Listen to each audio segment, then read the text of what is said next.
Colgate Dental Cream to clean your breath while you clean your teeth and help stop tooth decay. And Luster Cream Shampoo for soft, glamorous, caressable hair brings you Our Miss Brooks, starring Eve Arden.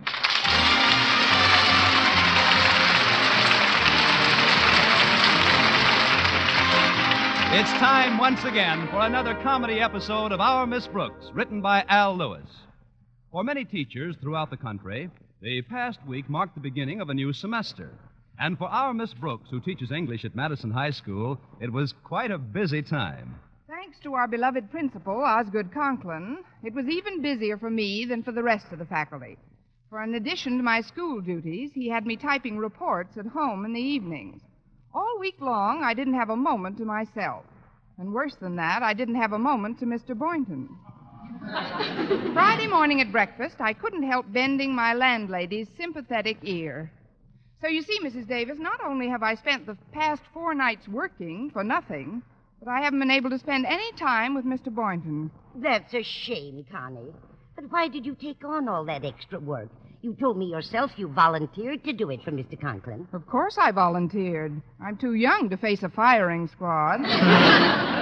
But it's not the work I mind. There's something else that bothers me. Now, look, Connie, I know that Mr. Boynton is tall, dark, handsome, charming. That's what bothers me. It's where he's been while I've been busy. Mr. Boynton? Why, he's probably been at home every night, twiddling his thumbs. You're wrong, Mrs. Davis. He's been at Miss Enright's 3 nights in a row. And for all I know, he's been twiddling her thumbs. I don't think you have to worry about Miss Enright, Connie. She may be a capable English teacher, but when it comes to looks, she's no competition. I don't know about that. She's quite an attractive person these days. These foggy days, that is. Well, I appreciate this pep talk, Mrs. Davis, but I'd better get ready to leave. Walter Denton said he'd pick me up early. Good, Connie. That'll give you a chance to plan your counterattack. If you really believe that the enemy has secured a foothold in your territory, you've got to get busy and storm the heights. You're so right. Boynton Heights, here I come.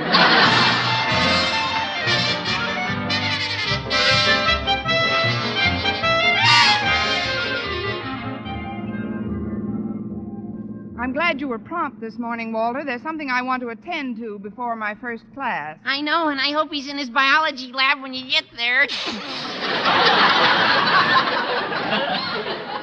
I don't mean to pry into your personal life. Good, let's keep it that way. But I couldn't help noticing how little you and Mr. Boynton have seen of each other during the past week. Now, listen, Oh, Walter. I know it's because of all the extra work you've had to do. Well, even Harriet Conklin, our principal's own daughter, told me she thought he's been driving you like a horse. Oh, I don't know. I always whinny while I work. And you've noticed something else, too. Miss Enright hasn't let any grass grow under her feet.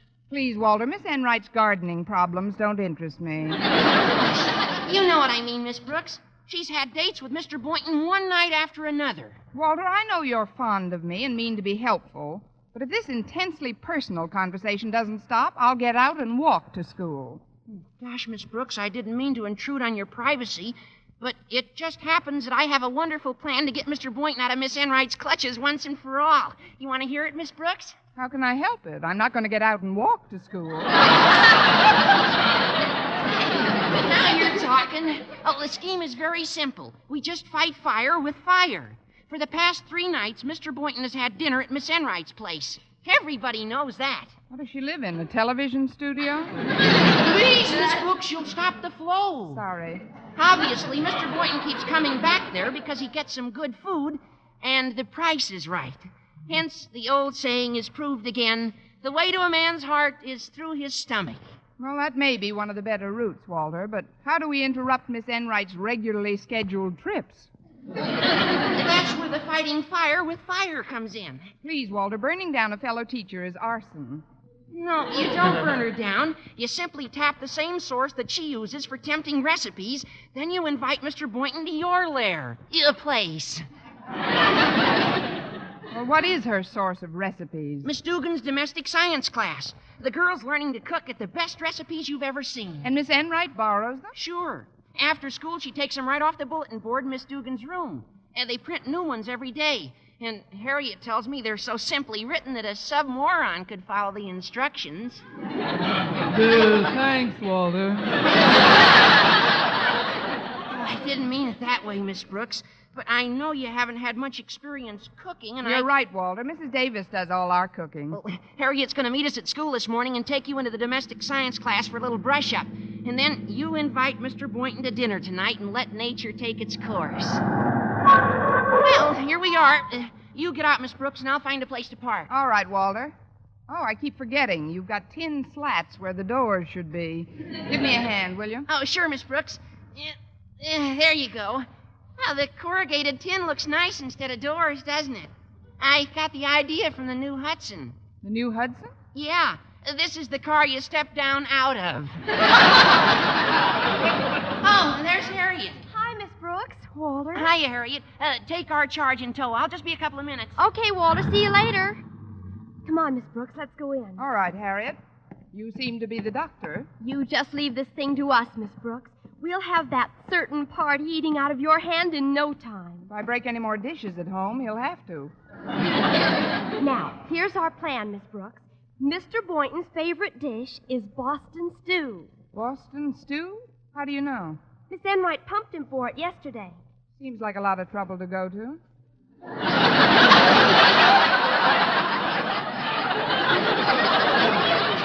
Now, Miss Enright suggests Miss Dugan is going to get the best possible recipe for Boston stew and put it on the bulletin board sometime today. Then Miss Enright will stop by and... Excuse me, Harriet. I think I'll drop into the domestic science room for a minute. I knew you'd catch on. I've got to stop by Daddy's office, but I'll join you in a little while. We've still got some time to brush you up on some fundamentals. All right, Harriet. Well, if it isn't Miss Brooks. Miss Enright. What brings you to the domestic science room, darling? Oh, I've always been domestic. Only nowadays you've got to make a science out of it. Well, if I've said it once, I've said it a dozen times. The way to a man's heart is through his stomach. By now, that should seem like the old Ox Road to you. I suppose you're referring to my constant dinner companion of the past week. Yes, I am. While I was home alone working overtime, you were home with Mr. Boynton working overtime. And I don't think it's fair, Miss Enright. All's fair in love and war, darling. You're just loaded with goodies today, aren't you? After all, if Mr. Boynton likes good food prepared with loving care, who's to prevent him from getting it? If I may borrow one of your best used cliches, two can play at that game. I'm going to prepare a dinner for Mr. Boynton that he'll never forget. You? Oh, darling, you're not the type. Think of the time and money you spend in a beauty parlor to make yourself fairly presentable. A steaming kitchen would play havoc with your fragile charms. You don't say. Well, for your information, Miss Enright, food can be cooked just as well on a pretty modern range as it can on an old pot-bellied stove. Are you inferring If the girdle fits, wear it.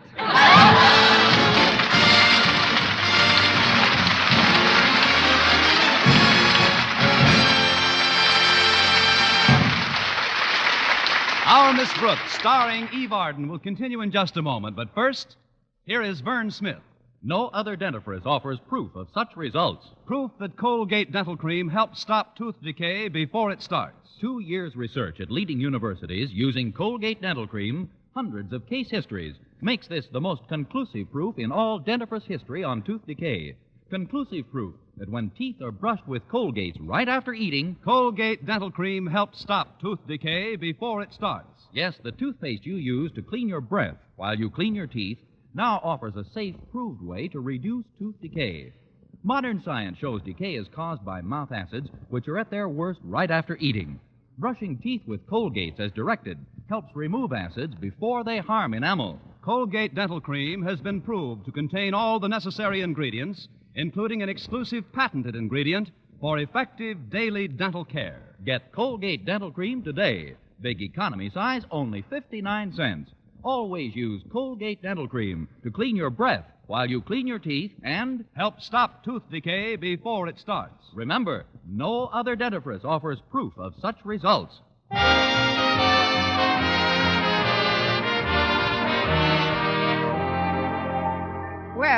when lunch period came, I hastened toward the school cafeteria to invite Mr. Boynton over for dinner. As I passed the principal's office, however, the door opened and I heard Mr. Conklin murmur, Halt! Step into my office a moment, Miss Brooks. Aye, aye, sir. Sit down, please. Thank you. Since this is your lunch hour, I'll be brief. I just want to tell you that I appreciate your getting out that typing during this past week. Oh, you're welcome, Mr. Conklin. Well, see you later. One moment, please. The spirit with which we tackled a difficult task was most admirable. In fact, as I watched your fingers flying over the keys, putting in carbon paper, second sheets, making erasures, oiling and cleaning the machine, then washing up and starting all over again, I realized that to me this wasn't work at all. To you, it wasn't. No, indeed. It was actually, fun. Now, there's another report I must have typed, about 30 pages. 30 pages? Yes. One long evening will do it. Oh, good for her. Those Chinese secretaries are really marvelous.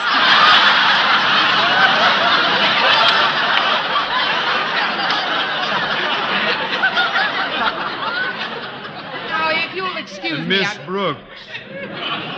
I'll be over at your home about 7 tonight. Mr. Conklin, don't you think you've been a little partial to me lately? Partial? With these honorary jobs, I mean. You know how carefully we teachers try to avoid making pets out of any students, and, well, you've got to be doubly careful in your high office not to pet any teachers. I mean, show any partiality. Look, I'd like to make a suggestion. Mine is an ever-open mind, Miss Brooks. I know. Why don't you give some other teacher the opportunity of working with you tonight? Who, for instance? Well, it's not my place to mention names, but I'm sure Miss Enright would love the opportunity. Miss Enright, eh? She is a competent sort of an individual. Even more competent than some I've used. Yes. I think I'll ask her about it right now. Oh, don't ask her now, Mr. Conklin. Surprise her. Just drop over to her place tonight with the work under your arm. But how can I be sure she'll be at home? She'll be at home, all right. If you'll just get there at 7 o'clock sharp, Mr. Conklin, I can promise you'll find Miss Enright cooking, with and without gas.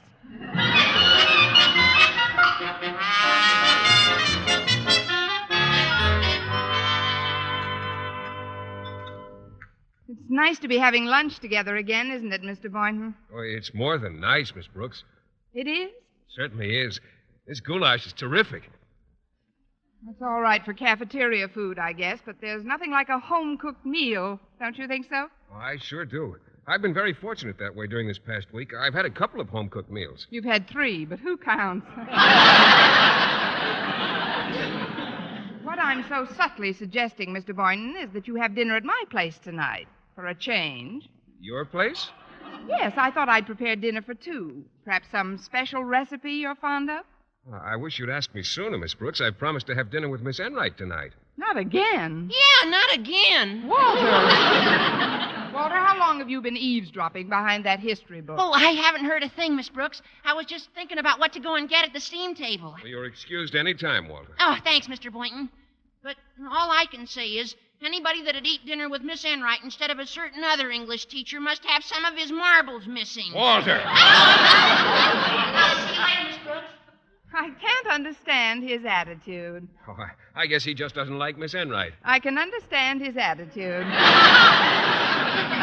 Look, Mr. Boynton, I happen to know that Miss Enright will be extremely busy this evening. Mr. Conklin's bringing her a report to type. Mr. Conklin, are you sure? It was the least he could do. But don't worry about your dinner engagement, Mr. Boynton. All you have to do is transfer your appetite to my table. Well, if Miss Enright is going to be busy, I guess I could accept your invitation. Got to eat somewhere. You're too gracious. Is it a date? Oh, it's a date. But, Miss Brooks, did I understand you to say you were going to cook the dinner? Certainly. That's strange. I never thought you knew anything about cooking. Oh, you'd be surprised. I know some very strange things about cooking.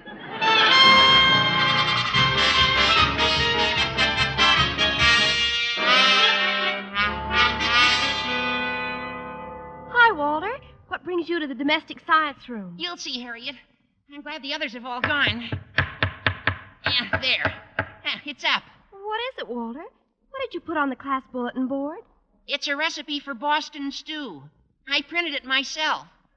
You printed it? Sure. I got the idea when I heard Mr. Boynton say he was having dinner with Miss Enright tonight. But, Walter, you don't know anything about Boston stew. What ingredients did you use in the recipe? Believe me, Harriet, what I printed in this recipe would be banned in Boston. Golly, it's not poisonous, is it? Of course not. Just pleasantly sickening. Now, we better get out of here before old Enright comes in. Boy, this'll teach her to try and take up all Mr. Boynton's time just because Miss Brooks is busy working. Miss Dugan! Oh, Miss Dugan! Oh, I guess everybody's gone home. Uh-oh. What's this on the bulletin board? Recipe for Boston stew. Now, that's what I call a coincidence. Come to Connie, baby.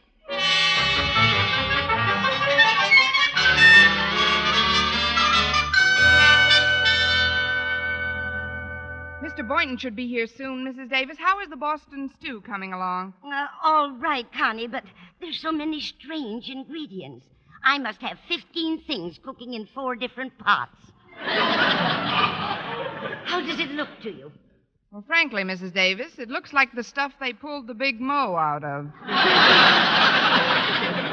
But it must be a good recipe, or it wouldn't have been tacked on the bulletin board.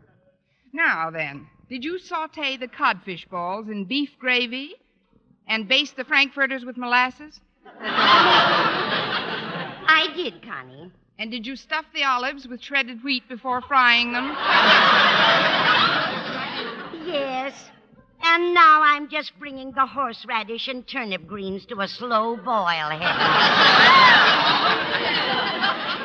Good. And now we come to the main part of the recipe. Wait a minute, I'll read it for you. Under a low flame, gently stir codfish balls in shallow pan while adding 1 cup popcorn. Add bay leaves and wintergreen lifesavers. Then fold in 3 cups peanut brittle. Garnish with diced carrots and allow to simmer in 1 bottle of warm Coca-Cola.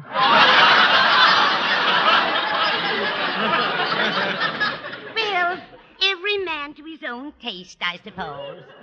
Oh, it was very nice of you to help me with this cooking, Mrs. Davis. But remember now, it's our secret. Of course, dear. As far as Mr. Boynton is concerned, your loving hands alone prepared this masterpiece. Now, I'll just take my coat and be running along, Connie. I'm having dinner at my brother Victor's house. You told me that before, Mrs. Davis. What time are you due at Victor's? 6 o'clock. What time is it now, Connie? 6:30. Then I better hurry. I wouldn't want to be late. It's Victor's birthday today, you know. You told me that before, too. Really? I am getting absent-minded. Now, where did I put his present? Oh, here it is on the cupboard shelf. 6 nice golf balls. See? Yes, they're very pretty. Wait a minute, Mrs. Davis. There are only 5 golf balls here. Oh, that's all right. Victor never plays golf anyway. Well, I'll be going now, dear.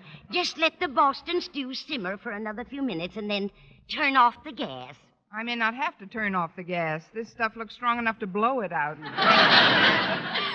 Oh, that must be Mr. Boynton now. I'll just slip out this back door and be on my way. Lots of luck with the dinner, dear. Thanks again, Mrs. Davis. Wish your brother a happy birthday for me. I will. Good night. Good evening, Miss Brooks. Welcome, Mr. Boynton. Let me put your umbrella in the closet. This is Miss Enright. Sorry. They both have the same type frame. Come in, I suppose. Thank you, darling. Give me your coat, Mr. Boynton. I'll hang it up for you. Oh, thank you. Here's my coat, dear. Just throw it over that chair. Your hospitality is overwhelming. You see, Miss Brooks, I took the liberty of bringing Miss Enright along for dinner because we did have a prior date, and she didn't have anything else to do. But what about... Mr. Conklin? Well, fortunately, he phoned me about that typing assignment you arranged for me. But I told him that as much as I'd love to help him, I couldn't because of my sore finger. What sore finger? The one that got better as soon as I phoned Mr. Boynton. But now that we're here, I don't see why we can't have a fairly jolly dinner party. Oh, I'll bet you've got a swell dinner ready. What's that I smell? Is it coming from the kitchen? I wouldn't be surprised if it was running from the kitchen.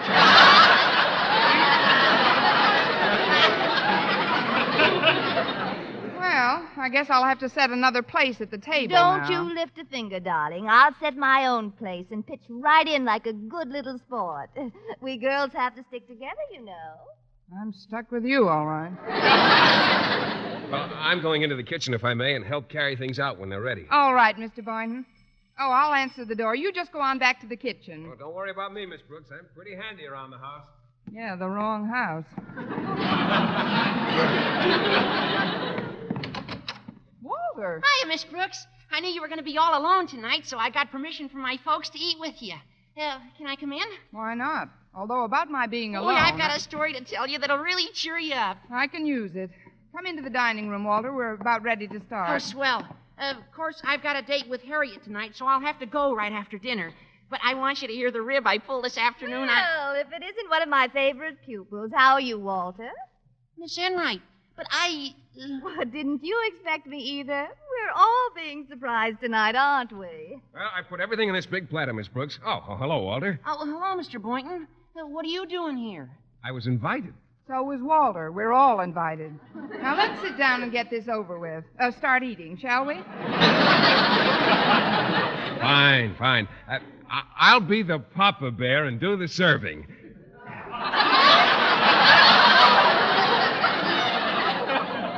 Well, here's yours, Miss Enright. Thank you, I think. Here's your dish, Miss Brooks. Thank you. Now you, Walter. Oh, boy, I'm starved. Well, go on and eat, my boy. This is food that's fit for a king. Yeah, I'll try one of these round things first.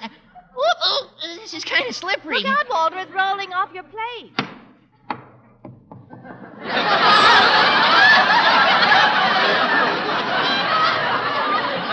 Where'd it go? I caught it on the fourth bound. Here you are. Say, this is a pretty strange kind of food. It says Spalding Crow Flight on it. Spalding Crow Flight? Don't give it another thought. Victor never plays golf anyway. Just what kind of a dish is this, Miss Brooks? Oh, can't you tell? This is Boston stew. Well, sure, anybody knows that. You can tell at a glance that this is good old Boston stew. So that's why the recipe wasn't on the bulletin board in the domestic science room. You took it, Miss Brooks. Why not? First come, first served, I always say. Now, let's dig in, shall we? But, Miss Brooks... You better start eating, Walter. Remember what you told me. You've got to go right after dinner. I know, but this isn't the way I want to go.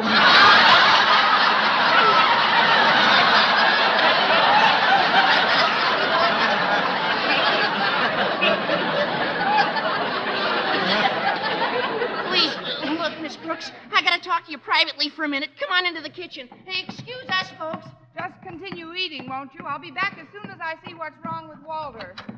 What is it, Walter? What's the trouble? That recipe for Boston stew. That didn't come from the domestic science teacher. I printed that myself. You? Sure, that was the rib I started to tell you about. I thought Mr. Boynton was going to have dinner with Miss Enright, so I wanted to fix her wagon. I just put down everything I could think of in that recipe. Oh, this is terrible. I've got to stop them. Yeah, you better. I'm going to take a powder out the back way.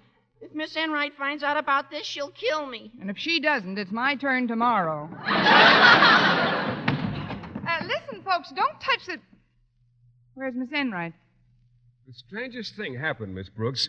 She took one spoonful of the stew and got the most peculiar look on her face. And then she excused herself and ran out the front door. I don't know what got into her. I do.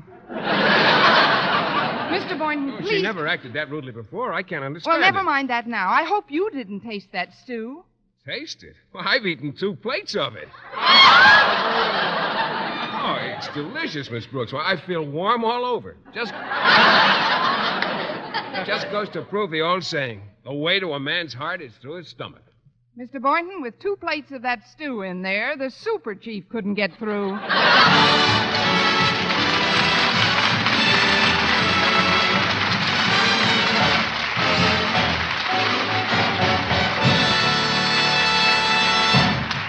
Eve Arden as our Miss Brooks returns in just a moment. But first, Dream girl, beautiful luster cream girl. Tonight, yes, tonight, show him how much lovelier your hair can look after a Luster Cream shampoo. Luster Cream, world's finest shampoo. No other shampoo in the world gives Kay Daumit's magic blend of secret ingredients plus gentle lanolin. Not a soap, not a liquid. Luster Cream shampoo leaves hair 3 ways lovelier. Fragrantly clean, free of loose dandruff, glistening with sheen, soft, manageable. Even in hardest water, Luster Cream lathers instantly. No special rinse needed after a Luster Cream shampoo. So gentle, Luster Cream is wonderful even for children's hair.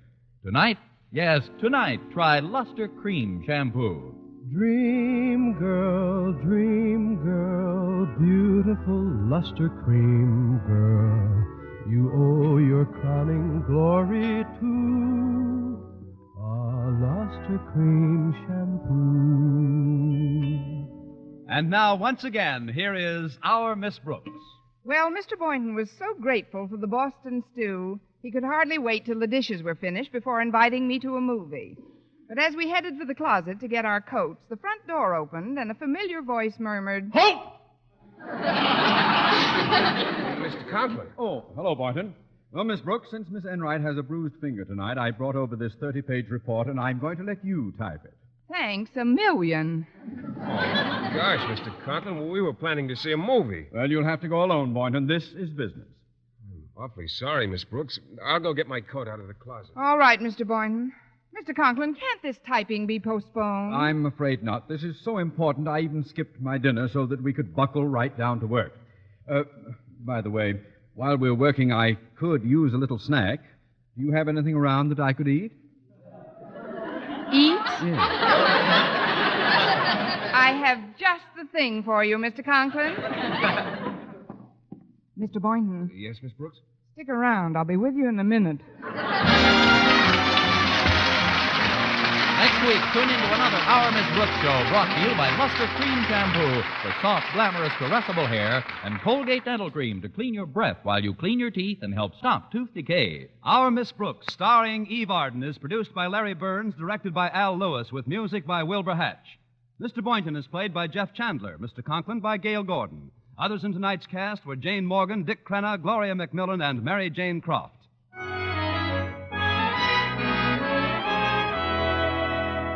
For a beauty bath that brings you glamour from head to toe, get bath-size Palmolive soap. Yes, ladies, for a velvet smooth beauty lather that caresses your skin, leaves your whole body glowing with the warm blush of fragrant loveliness, enjoy a beauty bath with bath-size Palmolive.